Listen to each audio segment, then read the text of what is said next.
Assalamualaikum warahmatullahi wabarakatuh. Allahu Akbar, Allahu Akbar, Allahu Akbar, Allahu Akbar, Allahu Akbar, walillahil hamd. Alhamdulillahilladzi ahsana kulla syai'in khalaqahu fa bi ihsanihi yahtadil muhtadun. Ashhadu an la ilaha illallah syahadatan yataqarrabu biha mutaqarrabun wa ashhadu anna Muhammadan abduhu wa rasuluh khatamu bihi nabiyyun. Sallallahu alaihi wa ala alihi wa ashabihi wa tabi'ina wa man tabi'ahum ila yaumi yub'atsun. Amma ba'du. Ma'asyiral muslimin rahimakumullah, usiyi wa iyyakum bitaqwallah faqad fazal muttaqun. Wadhkuru ma unzila ilaikum mir rabbikum la'allakum tattaqun wa turhamun.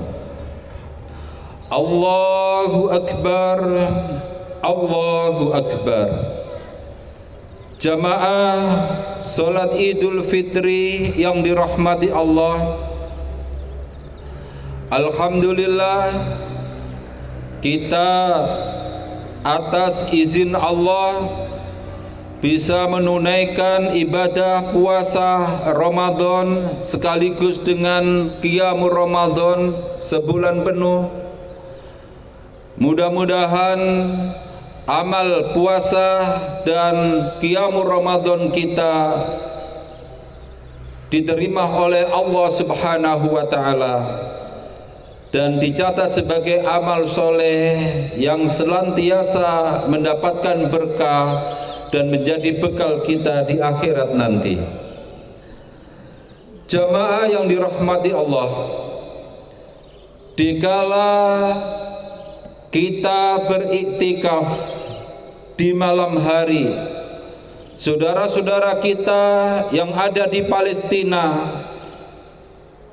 ternyata saat beribadah puasa Ramadan dan juga saat beribadah qiyamul Ramadan dan iktikafnya diganggu oleh Yahudi.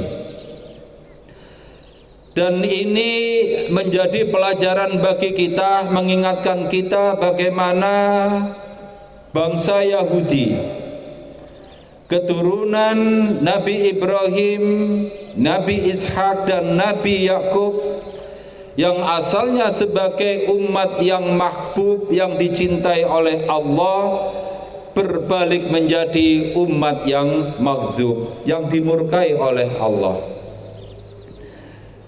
Kita diingatkan oleh Allah sebagaimana yang termaktub pada surat Al-Baqarah ayat 47 ayat 40 sampai 46, ayat 47 sampai ayat 121 dan juga ayat 122 sampai ayat 129. Begitu Allah memberikan penjelasan kepada kita bagaimana Bani Israel yang dulu sebagai umat yang mahbub berbalik menjadi umat yang maghdub. Dan ini pelajaran bagi kita, kita yang mendapatkan anugerah berkah dari Allah bisa jadi berbalik menjadi umat yang dimurkai. Na'udzubillah min dzalik. Kita diingatkan oleh Allah, a'udzubillahi minasyaitonir rajim. Ya Bani Israil adkuru ni'mati allati an'amtu alaikum wa aufu bi'ahdi ufi bi'ahdikum wa iyaya farhabun. Hai Bani Israel, ingatlah atas nikmatku yang telah aku berikan kepadamu, dan penuhilah perjanjianmu denganku, niscaya aku pun memenuhi perjanjianku denganmu, dan hanya kepadakulah engkau harus takut. Apa perjanjian antar dari Allah kepada Bani Israel agar menjadi umat yang kokoh, yang dicintai oleh Allah, senantiasa mendapatkan berkah dari Allah? Satu, wa aminu bima anzaltu musaddiqan lima ma'akum wa la takunu awwala kafirin bih wala tashtaru bi ayati samanan qalila wa iyaya fattaqun. Berimanlah kepada apa yang kami turunkan kepadamu, yang membenarkan apa yang ada pada kamu, yaitu Allah menurunkan Al-Quran kepada Nabi Muhammad, dan Nabi Muhammad ini berasal dari keturunan Bani Ismail, bukan dari keturunan Bani Israel. Seharusnya Bani Israel berlapang dada, tapi karena mereka sudah mengklaim diri sebagai the choice people atau the chosen people, sebagai bangsa pilihan Tuhan, yang istilah Al-Quran mereka mendeklarasikan di hadapan dunia, nahnu awliya'u lillahi min dunin nas, kami adalah satu-satunya bangsa yang dicintai oleh Allah. Akhirnya mereka ini menolak Nabi Muhammad dari luar Bani Israel. Maka apa yang terjadi? Padahal mereka sudah lama menunggu Sang Mesias atau menunggu Al-Masih. Mulai tahun 723 sebelum Masehi, kerajaan Bani Israel yang utara yang beribu kota di Samaria, yang terdiri dari 10 suku bangsa Bani Israel, dihancurkan oleh Raja Sargon kedua dari Asyur. Mereka dibiarkan oleh Allah hancur. Mengapa? Karena yang di ayat 42, wala talbisul haqqa bil batili wa taktumul haqqa wa antum ta'lamun.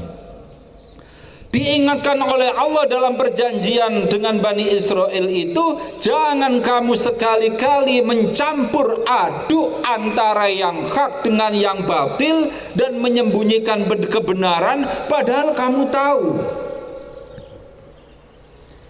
Kita umat Islam juga begitu. Sebagai umat yang kokoh, tapi kemudian kita suka mencampur aduk antara yang hak dan yang batil. Fantadiri saat, tunggu saat kehancuran kita. Yang haram dikatakan boleh, bahkan dinyatakan halal. Ini perbuatan busuk tapi dinyatakan perbuatan yang indah.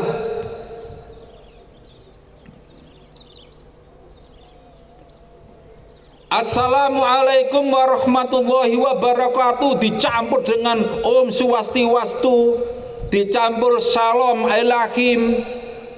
Kalau modelnya begitu, fantadiri saat, tunggu saat kehancuran umat Islam. Dan ternyata ulama-ulama diam 1000 bahasa, antara ada penguasa yang mencampur aduk seperti ini. Diam. Bahkan mereka mendukung, katanya demi toleransi. Itu bukan toleransi, itu tololiransi. Ingat, hancurnya Bani Israel karena mencampur aduk antara yang hak dengan yang batil. Yang ketiga,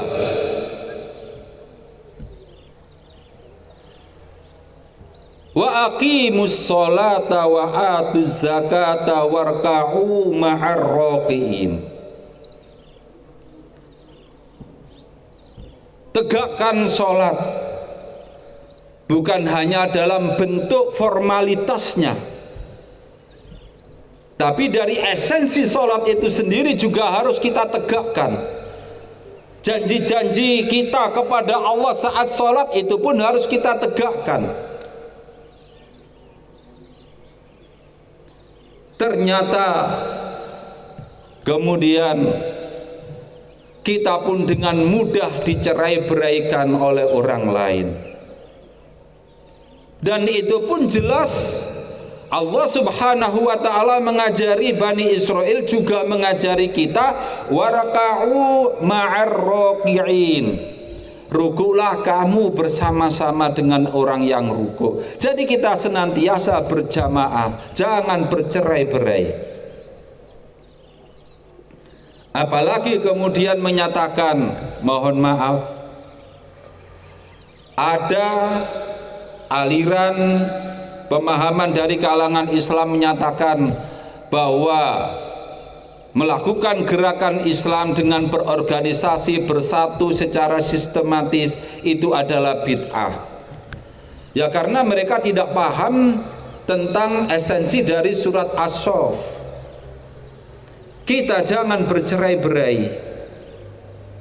Disimbolkan oleh Allah, kita harus sholat berjamaah. Cukupkah itu? Belum.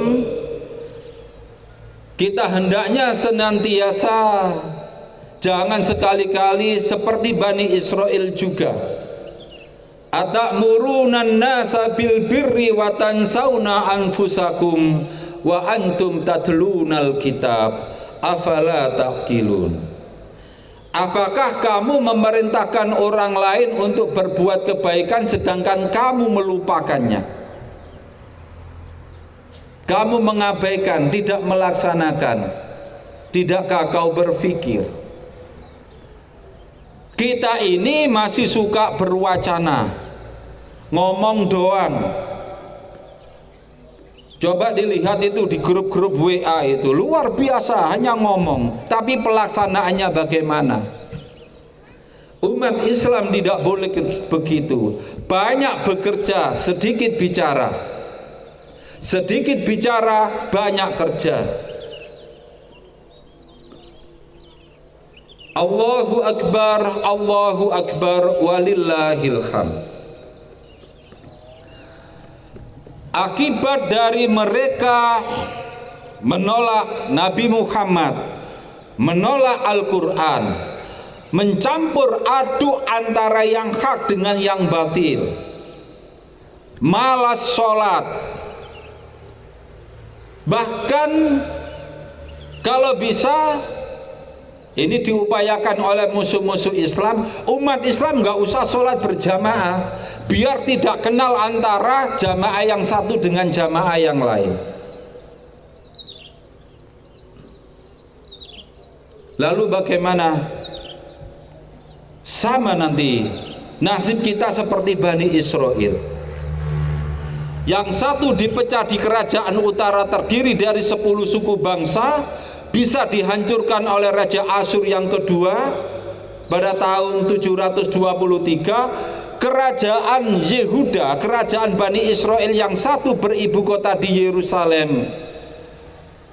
Karena mereka juga musyrik, durhaka kepada Allah, mencampur aduk antara yang hak dengan yang batil, maka Allah membiarkan mereka dihancurkan oleh Raja Nebukadnezar dari Babilonia pada tahun 586 sebelum Masehi.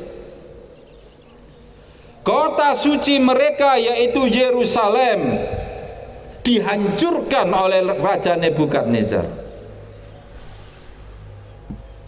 Dan ini kita ingat bagaimana Rasulullah Shallallahu Alaihi Wasallam saat Isra minal Masjidil Harami ilal Masjidil Aqsa. Kita semua mengakui bahwa dulu bahkan ada Masjid Qiblatain di Madinah itu, bahwa dulu umat Islam pun juga berkiblat saat sholat itu ke Masjid Al-Aqsa. dan itu berada di Palestina juga sebagai tempat ibadahnya, kiblatnya orang Yahudi, Bani Israel. Yang di luar dari Masjid Al-Aqsa itu ada Wailing Wall, tembok ratapan. Orang-orang Yahudi sampai sekarang kalau beribadah membaca kitab sucinya sambil menangis di tembok ratapan itu. Persis berbatasan dengan Masjid Al-Aqsa. Kita mengakui itu sebagai kota suci, yang dimana menurut kitab suci mereka, karena kedurhakaan Bani Israel, maka kota suci yaitu Yerusalem dan Masjid Al-Aqsa sudah tidak dianggap oleh Allah lagi sebagai kota suci bagi Bani Israel. Nggak punya kota suci lagi. Apa kita mau begitu? Yang kemudian Makkah Al-Mukarramah, di situ ada Masjid Al-Haram dikuasai oleh orang lain kemudian dihancurkan. Na'udzubillah min dzalik. Karena kita tidak mau menegakkan ajaran Al-Quran, kita mencampur aduk antara yang hak dan yang batin, dan kemudian kita juga malas untuk sholat, terutama sholat berjamaah, dan kemudian kita pun juga suka bicara tapi tidak melaksanakan dari bicara kita. Nah, lalu bagaimana kemudian Bani Israel yang sudah hancur berantakan seperti itu tidak punya negeri? Bahkan sampai pada tahun setelah Nabi Isa lahir, pada tahun 60 Masehi, Bani Israel yang saat itu dikuasai oleh Romawi melakukan pemberontakan terhadap Romawi.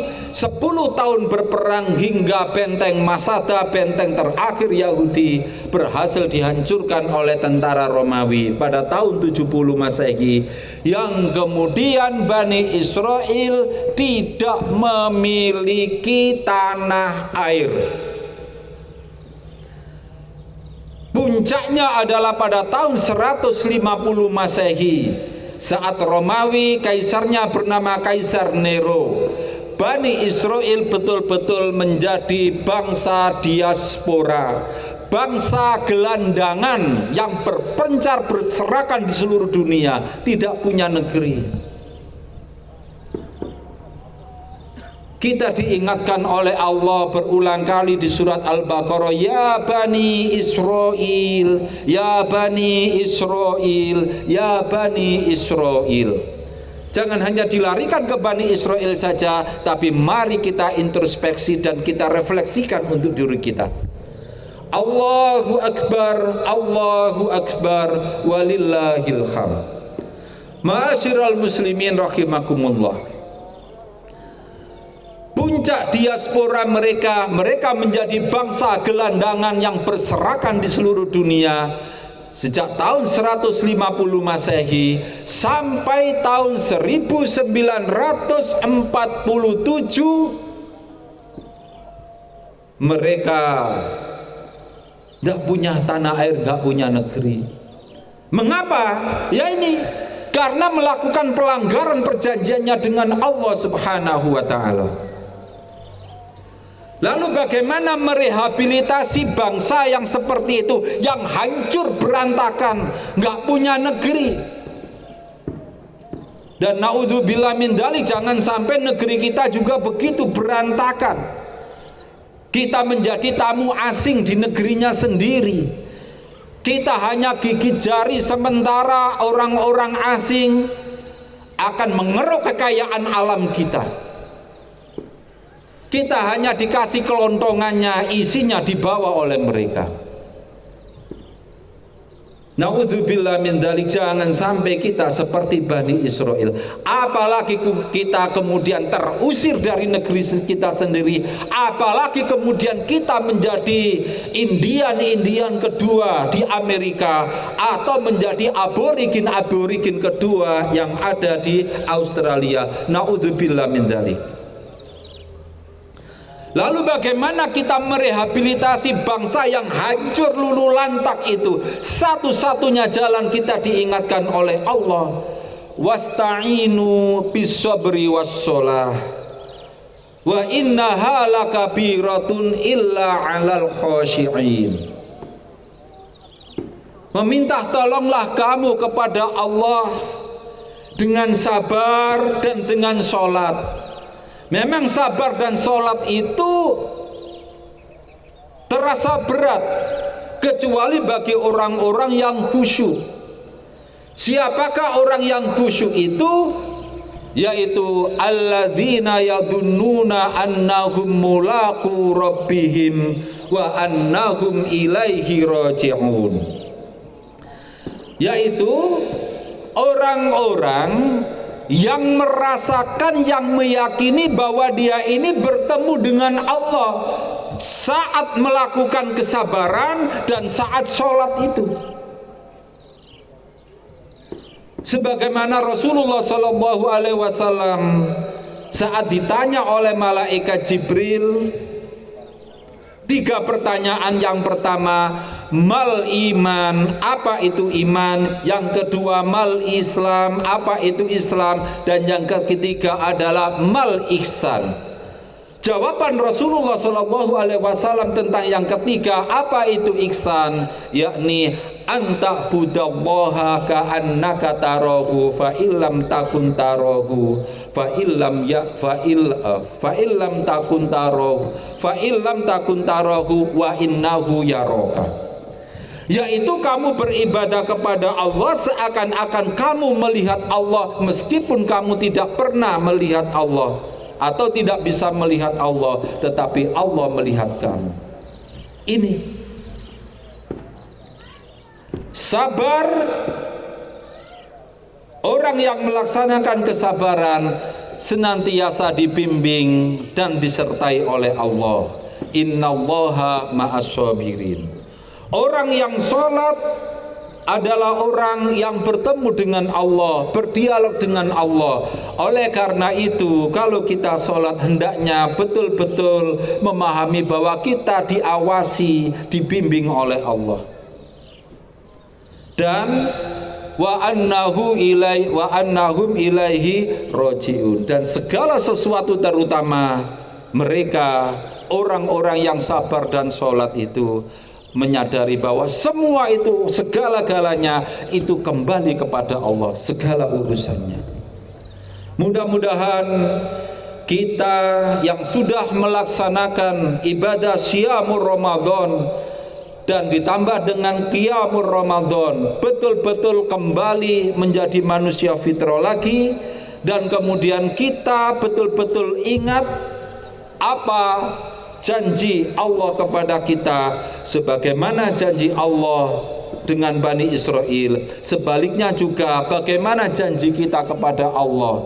Jangan sampai kita ingkari, yang mengakibatkan kita hancur berantakan. Dan marilah kita berdoa kepada Allah agar kita senantiasa mendapatkan ampunan, bimbingan, lindungan, anugerah, nikmat, dan anugerah berkahnya. Allahumma sholli ala Muhammad wa ala ali Muhammad kama shallaita ala Ibrahim wa barik ala Muhammad wa ala ali Muhammad kama barakta ala Ibrahim innaka Hamidum Majid.